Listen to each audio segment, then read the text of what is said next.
Hello everyone, তোমরা তো অনেকেই জানো যে কিছুদিন আগে আমাদের একটা বিয়ে বাড়ি ছিল। সেটা ছিল আমাদের দিদির বিয়ে। তো ঘুরে চলে এসেছি, বেশ কয়েকদিন হয়ে গেল, কিন্তু কিছুতেই ব্লগটা পোস্ট করার সময় পাচ্ছি না, এডিট করার একদমই সময় পাচ্ছি না। তো এটা ছিল আইবুড়ো ভাতের পর্ব। তো সেদিন ছোট্টই কিছু ক্লিপ নিয়েছিলাম, বেশি কিছু আর ক্লিপ নেওয়া হয়নি। আর এটা হচ্ছে বিয়ের দিন। সেদিন কি সুন্দর করে এখানটা যেখানটা বউ বসবে, লজটা খুব সুন্দর করে সাজিয়েছিল, আর লজটাও ভীষণ ভালো ছিল। আর আমাদের বিয়েবাড়ির লোকেশন ছিল কিন্তু রাজচন্দ্রপুরে, সবাই হয়তো চেনো, খুব কাছেই। আমি তো যাতায়াত করছিলাম। তো দেখো কি সুন্দর। আর এই যে এখানে আমরা দুপুরে খাওয়া দাওয়া করতে বসে পড়েছিলাম। প্রত্যেকটা খাবার কিন্তু খুবই সুন্দর ছিল।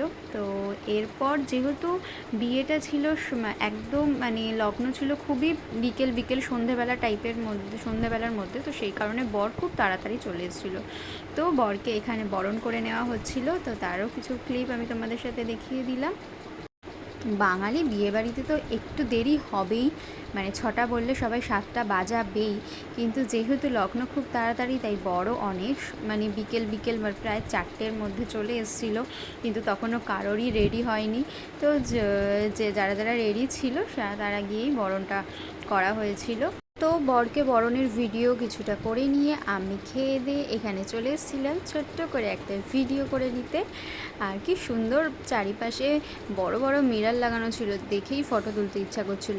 আর এখানে কনেও রেডি হয়ে গেছে, আমরাও রেডি হয়ে গেছি, আর বিয়েও বসে পড়েছে। দেখো লজটা কত সুন্দর, চারিদিকে পুরো একদম লাইটিংয়ে ভরা। আর খুব সুন্দর, লজটাও খুব সুন্দর, ডেকোরেশনটাও খুব সুন্দর করে সাজানো হয়েছিল। আর এই যে এখানে খইদান হচ্ছে, আর সাথে কিছু স্টার্টার্স খেয়ে নিয়েছিলাম। স্টার্টার্সে ছিল বিভিন্ন রকমের মকটেল, তো ছিলই, সাথে ছিল বেবিকর্ন, কাবাব, ফুচকা, কফি।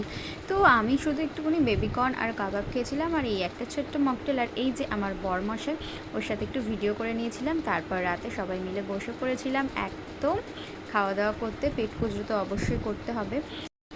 তো সব কিছুটার ভিডিও করা হয়ে ওঠেনি, যেগুলো খেয়েছি টুকটাক সেগুলোরই ভিডিও করেছি। আর কি বলো তো, বিয়ে বাড়িতে গেলে না মনে হয় অনেক কিছু খাবো, কিন্তু লাস্টে না কিছুই খেয়ে ওঠা হয় না তেমন।